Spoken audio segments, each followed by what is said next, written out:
Hello and welcome to Dear Grief Guide, a podcast where each week I answer one anonymous letter from a listener feeling lost, stuck, heartbroken, or overwhelmed in the midst of grief. My name is Shelby Forsythia. I'm a grief coach and author, and I'm here to help you create a life you love from the life loss forced you to live. Let's get to today's letter. Dear Grief Guide, I'll get right to it. How does anyone get anything done while they're grieving? I'm struggling so hard with grief hijacking my focus and motivation, especially during what's becoming a complex and painful divorce. And just when I thought I was making progress and beginning to find my way again, I received devastating news that a friend I've been trying to reach all week passed away from an aneurysm. I am absolutely crushed. Now more than ever, it feels like I'm taking one step forward and 2 steps back. No, make it 10 steps back. No matter how hard I try, my motivation to do anything is gone. The emotional toll of divorce and the grief of losing a friend have left me feeling overwhelmed and drained. It's like I'm stuck in a fog, unable to see a way forward, much less begin to move in that direction. In addition to struggling with focus and motivation, my sleep has been severely affected, making it even more difficult to cope with the challenges life throws my way. The constant exhaustion only adds to my sense of despair and hopelessness. Some days, I feel like I may never dig my way out of this hole.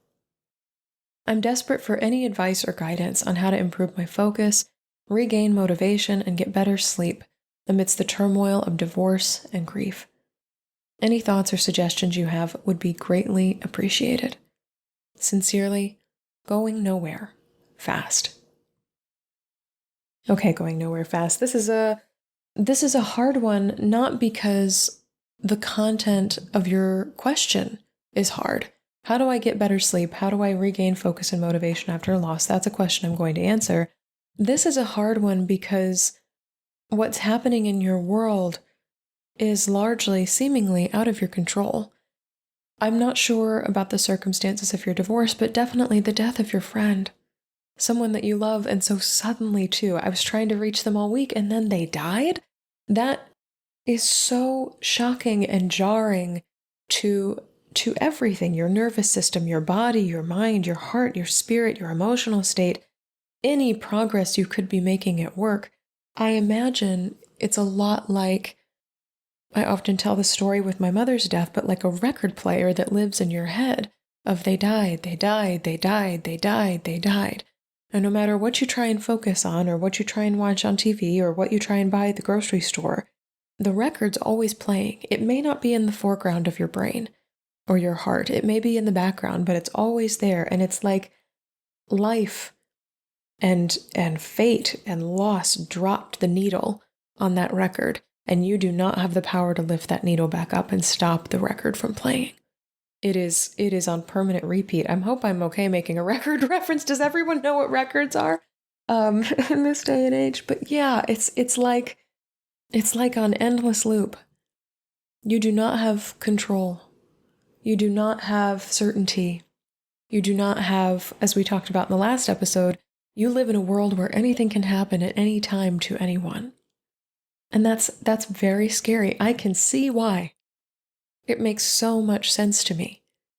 Why you are unable to find motivation or focus or sleep. I want to start with sleep because if you can get even a half hour to an hour more of sleep than you're getting right now per night, it will change your life. It sounds very bare bones basic, but it's true. Sleep is so crucial to our existence in general, but especially when we're grieving. It helps our bodies chill the hell out. It helps our brains catalog and process what has happened. Unconsciously, we don't need to participate with that, which is a gift of grief. Thank goodness I don't have to participate in the filing process of my brain while I'm grieving. And it helps our hearts, should we dream, be connected to the people we've lost or what we want if we have the blessing of having good dreams after a loss. So I definitely want to start with sleep hygiene, and these things are so easily Googleable. I know you can find them yourself, but I'll say them here again, just in case there's anything on this list that you haven't tried. So first, if you have the ability to have a consistent bedtime, do it. It may feel like you're treating yourself like a kid again, but we all become children in some way. In life after loss, we need taking care of in the way that dependent creatures need taking care of. So treat yourself like a pet or like a child and give yourself a consistent bedtime. I know for me, I set an alarm on my phone to attempt to go to bed, and it's helped a lot at just reminding me that it's okay to put the day down and go, as my wife says, be flat. Be horizontal. Enter horizontal mode. The next thing, of course, I'll suggest is really popular advice these days is no screens. I know that especially when you're grieving, a comfort TV show or a podcast like this one, thank you for all of you who are listening out there who are trying to sleep, or a video or something can often be the thing that helps you sleep. But as much as possible, if you can, keep the audio on, but turn the screen off. Up to, ideally, an hour before you go to sleep. This is something I'm not super great at. I'm always working to get better. But even closer to my grief, I loved watching videos on YouTube to go to sleep of just people doing quiet things, shuffling papers, stamping books. Somehow the noise of somebody else doing something gentle in the same room as me was comforting. But I realized that I would fall asleep pretty quickly, so I didn't need to look at the video. I could just listen to it, and so I got a Bluetooth speaker. And so connecting my phone to a speaker and leaving the phone in one room and taking the speaker with me to the bedroom, that shifted my reliance or need for screen. And so there was no distracting or obtrusive blue light in my space, which I think is what a lot of people say disrupts our ability to naturally fall to sleep. If you've got a little money to spend, or if you have friends and family that want to take care of you, get some new bedding and pillows. Make your bed the most tempting place in your house.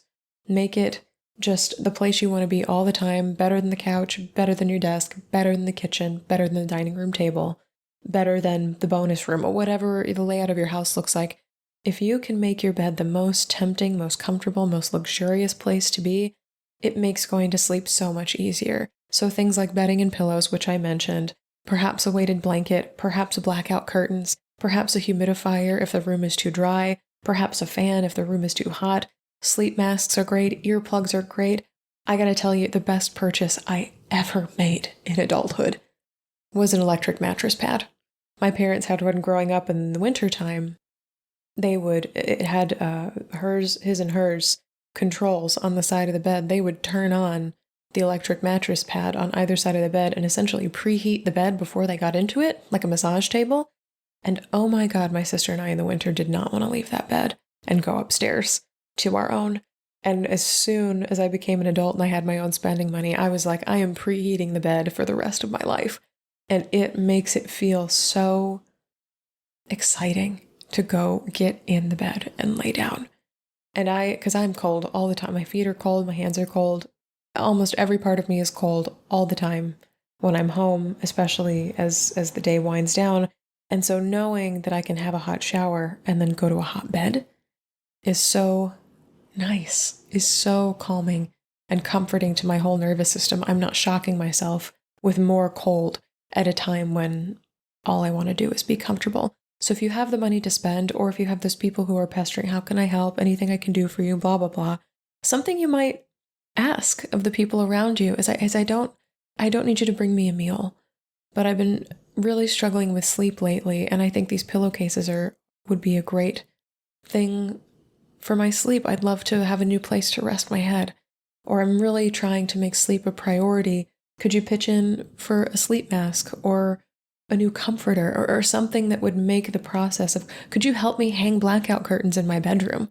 Maybe if you don't even have those hung, maybe that's a great place to start. Could you help me buy a rug so I'm not, putting my feet on cold floor before getting into bed? New set of PJs, whatever it may be. I know this is the part of grief support that can cost money. So as much as you can, asking the people around you for help, even if they just go on the shopping trip with you, even if they're not buying it for you, but they go on the shopping trip for you, they help you make the bed, they help you wash the sheets for the first time so you don't have to think about doing laundry while you're grieving. Anything where people are like, how can I help? And you can say, I'm struggling with my sleep. Maybe a subscription to a meditation app. I'm not sure. Or you can find things like this podcast and other wind downs and talk downs and meditations for free on a service like Insight Timer. There are so many ways that you can ask the people around you to help you sleep, help you cope, as you've very clearly pointed to this being one of the number one high priority struggles you have in your grief right now. Beyond sleep, here's what I want to tell you in terms of motivation and focus. These are things that often go missing when you're grieving through no fault of your own. It's a part of grief. When our bodies shift from make progress mode to try to survive mode, focus and motivation disappear because so much of the brain's priority is in the present. It's how do I take care of this being that is at such a high stress level right now? And when our stress goes down, then we're able to expand our view gradually until we can include the future, whether the future's next week or 5 years from now. And that helps with motivation, being able to see beyond today. That it makes sense that you're not able to see beyond today or tomorrow or maybe 3 days from now is as far as your brain can go. And that makes so much sense when you're grieving. So something that I've taught a lot of previous clients before and something I often do for myself in seasons of overwhelm or stress or just feeling unfocused or unmotivated is making a list. And so taking a piece of paper and draw a line down the middle, and on one side write have to do, and then on the other side write could do. And on have to do, very obvious, what do you have to do today? What must you accomplish before the end of the day? These could be things like work deadlines that are due today. They could be eating, sleeping, having a nap. They could be things like feeding or caring for children, pets, parents, family members that you are a caregiver for. Could be brushing your teeth. What is it that you must do in order to continue to exist and continue to take care of any obligations that you've made commitments to that you must get done? And everything else goes in the other column. Everything else goes in the could-do list. Maybe you don't have to grocery shop today. Maybe there's a work deadline you can kick the can down the road 2 weeks. Maybe there's a friend or a neighbor you could meet up for coffee with tomorrow or next week or next month. What can you hit the snooze button on that does not have to be a priority for today? And I get that this makes your view of the world extremely small. It takes your focus from here's the great expanse of my day to here's what I must do to survive. It's a very small list, oftentimes, often less than 5 or 10 things. When before, I imagine, going nowhere fast, that your list included 10, 15, 20, 50 things in a day, easily. And there is grief in that having to change as a result of loss.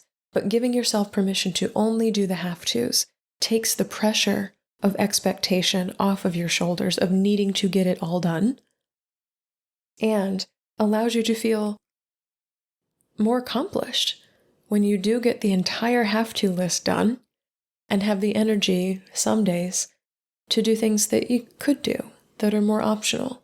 Maybe you do go to the grocery store. Maybe you do have coffee with that friend. Maybe you do take a walk around the block.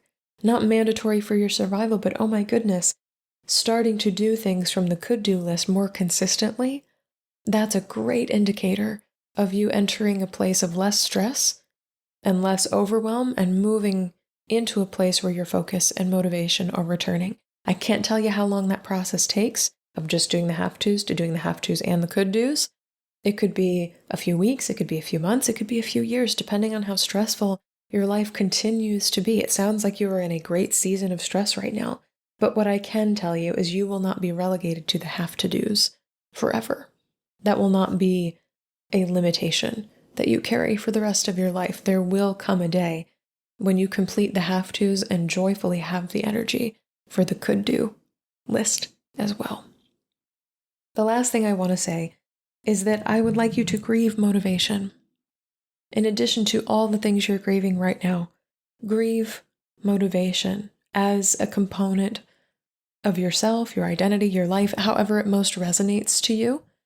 You could do this by writing a letter to motivation. You could do this by just having a conversation with it out loud, whether through voice note or not recorded.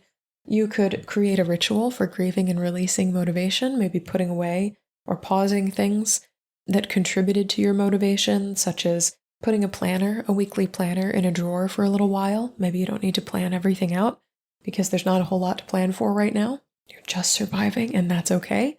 Maybe it's turning off an alarm clock so you're not pressuring yourself to get up so early to get everything done. Whatever it may be, how can you show yourself that you are grieving motivation through a letter, through a call, through a ritual?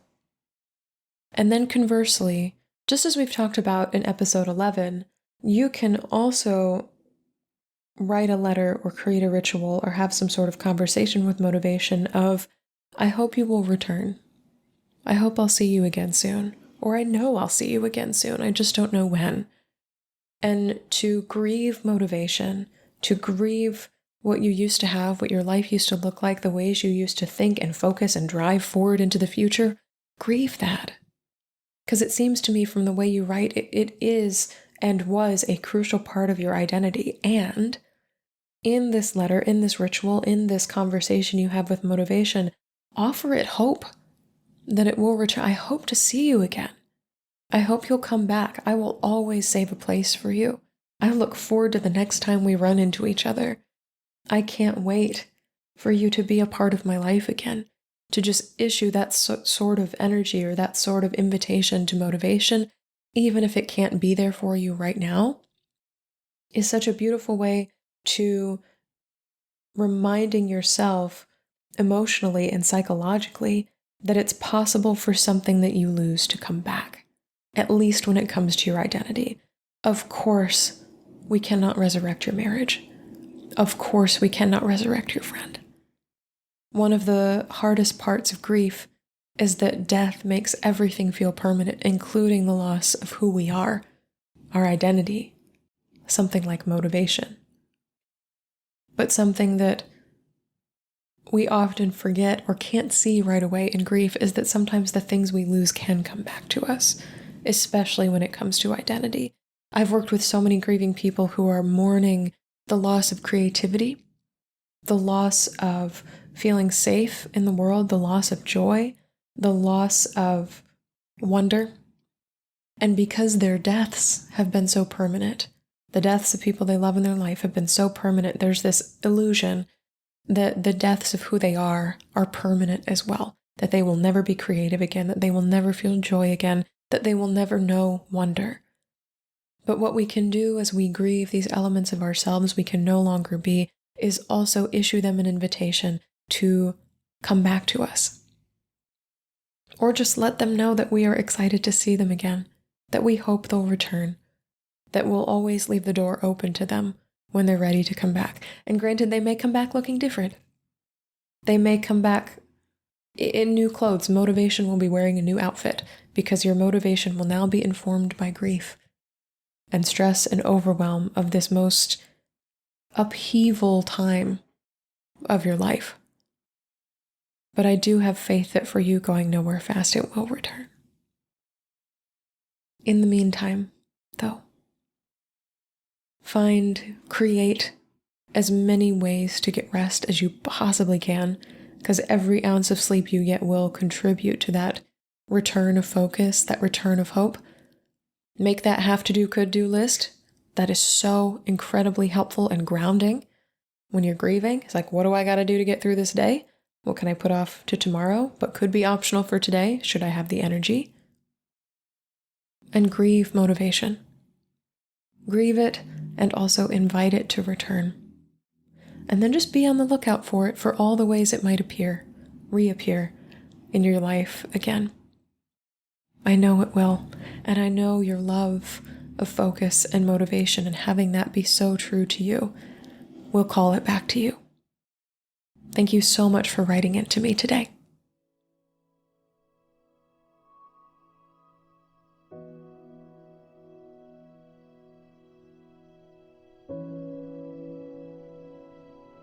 That's all for this episode of Dear Grief Guide. Thank you so much for joining me today. If you're feeling lost, stuck, heartbroken, or overwhelmed in the midst of your own grief, check out my free workshop, Grow Through Grief: 3 Ways to Stop Feeling Stuck and Start Moving Forward. I'll give you 3 easy, actionable tools for navigating life after loss and show you how you can create peace, stability, and compassion right there in the middle of grief's confusion and uncertainty. You can find the workshop link in the show notes. If this podcast helped you feel a little less alone in your grief, please subscribe and leave a review on Apple Podcasts, Spotify, or wherever you're listening. And be sure to share Dear Grief Guide with a friend, because you never know what someone you love is going through. You can submit your anonymous letter for the show and find additional grief support at shelbyforsythia.com. Music for Dear Grief Guide is performed by Addie Goldstein. Editing by Rue Spence of Synivia. Until next time, I see you. I am so proud of you and the work that you're doing in the world. And I love you. Because even through grief, we are growing.